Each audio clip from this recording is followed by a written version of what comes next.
Hello बच्चों, let's see the question. The question says near the point A, lying on the boundary between glass and vacuum, to the electric field strength in vacuum is equals to E naught, that is equals to 10 volt per meter. The angle between vector E and the normal end of the boundary line being equal to alpha naught, that is equals to 30 degree. Find the field strength E in glass near the point A. The angle alpha between the vector E and N as well as the surface density of the bound charges at point A. ठीक है, तो आपको दोनों चीजें निकालनी है।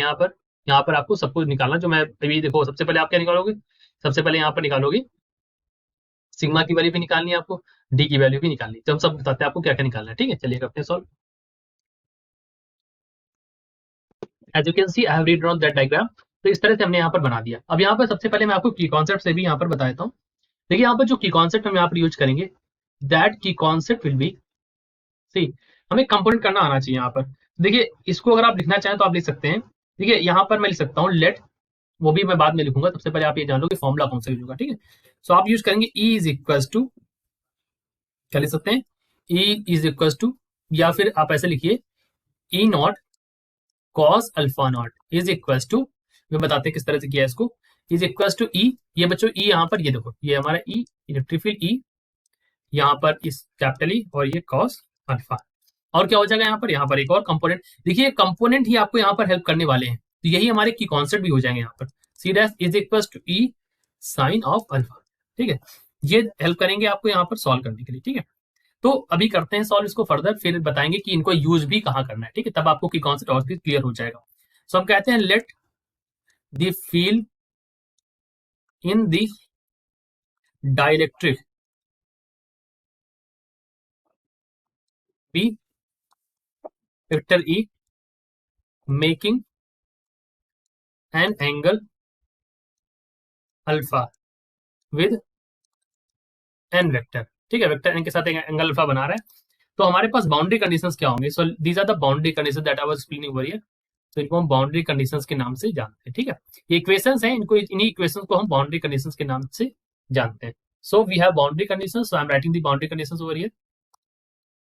तो हम लिख देते हैं सारी कंडीशंस जो आपने ऊपर यूज करी है, बाउंड्री कंडीशंस। और ये बाउंड्री कंडीशंस हम कहाँ से यूज करेंगे, हम यहाँ यूज करेंगे फ्रॉम की कॉन्सेप्ट, जो आपकी की कॉन्सेप्ट में मेंशन है उन्हीं को हम यहाँ पर यूज करेंगे। तो इनसे लिख सकते हैं, सो यहाँ पे E हमारा बन जाएगा E इज इक्वल, देखिए दोनों में E है, सो E इज इक्वल टू क्या हो जाएगा, E नॉट, स्क्वायर करके हमने इसको किया है, E नॉट यहाँ पर क्या हो जाएगा sine square alpha not plus 1 by E square, यहाँ पर हो जाएगा कॉस स्क्वायर अल्फा नॉट, इस तरह से।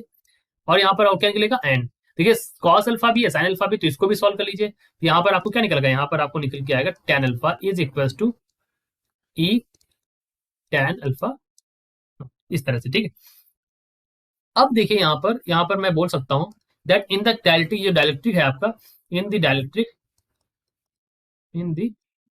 Dielectric the normal component of induction vector, यहाँ पर जो नॉर्मल कंपोनेंट है,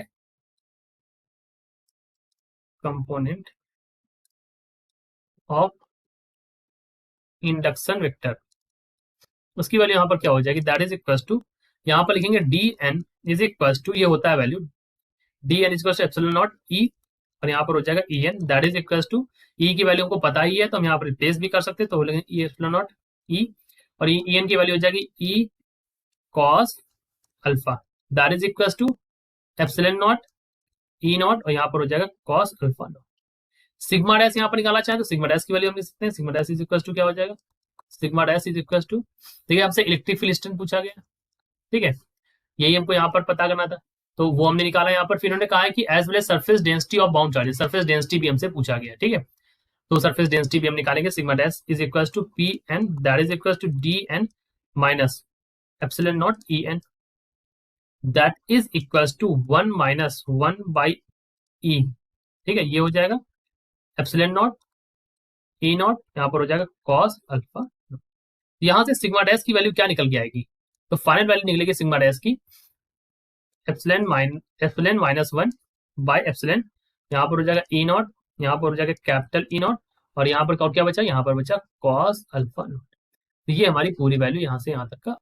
तो ये तो हमारी तीनों चीजें आ गई। क्वेश्चन में अगर एक बार फिर से मैं आपको एक्सप्लेन कर दूं थोड़ा सा और भी, तो थोड़ा सा और क्लियर हो जाएगा। देखिए यहाँ पर मैंने क्या क्या किया है वो समझ लो। मैंने कहा कि फाइंड द फील्ड स्ट्रेंथ ई निकाला हमने, एंगल निकालने को कहा तो हमने एंगल निकाला यहाँ पर, ठीक है, और हमसे सरफेस डेंसिटी पूछा तो हमने तीनों चीज निकाली है, ठीक है। एक चीज यहाँ पर मैं और क्लियर कर देता हूँ, थोड़ा सा और आपको क्लियर हो जाएगा। देखो इसमें जो कंपोनेंट हमने किए थे ना, यहाँ पर आपको कंपोनेंट जो करे हैं यहाँ पर हमने, तो ये आपको दे रखा है। ये देखो एक ये जो एन कैप में वाला हो गया, ये हमारा ई वाई हो गया। ऐसे मैं और समझाता हूँ, देखो इसके मैंने कंपोनेंट इस तरह से नहीं करे जैसे नॉर्मली आप करते हैं। ये हमारा ई एक्स हो गया, ठीक। तो एक्चुअली यहाँ पर जो ई एट ई वाई की जो वैल्यू है या ई एक्स की वैल्यू, तो ई एक्स की वैल्यू यहाँ पर थी ई नॉट साइन अल्फा नॉट, ठीक है। इसी तरह से हमने ई वाई की भी वैल्यू लिखी थी यहाँ पर, ई वाई की वैल्यू हो गई ई नॉट और यहाँ पर था कॉस अल्फा नॉट, ठीक है। ये अल्फा नॉट लिखा हुआ एक्चुअली, ये वाला ये अल्फा नॉट, ठीक है। ये ऐसे लिख दिया। तो अभी हमने किया क्या, बाउंड्री कंडीशन लगाया है। बाउंड्री कंडीशन ये हमारी है, जैसे मैंने यहाँ पर लिखा भी है। तो बाउंड्री कंडीशन यहाँ पर क्या है, ई एक्स डैश अगर आप लिखना चाहें तो ऐसे भी लिख सकते हैं, कि अगर आप चाहें तो मैं इसको इस फॉर्म में भी लिख सकता हूँ। मतलब ये मैं सेकंड मेथड भी एक्सप्लेन कर रहा हूँ साथ साथ, अगर आप चाहें तो इस तरह से समझ सकते हैं कि ई एक्स डैश की वैल्यू हो जाएगी यहाँ पर ये बाउंड्री कंडीशन में ई नॉट साइन अल्फा नॉट, ये हमारा ई डैश की वैल्यू हो गई, और ई वाई डैश की वैल्यू हो गई यहाँ पर ई वाई बाई ई, ठीक।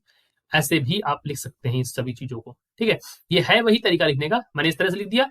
तो अगर आप यहाँ पर ई नेट निकालेंगे, जो हमने यहाँ पर निकाली है, जो ये आपका ई नेट यहाँ पर आया है, ये अगर आप यहाँ से निकालेंगे तो हमने किया क्या है, हमने इन दोनों का ही तो ऐड किया है।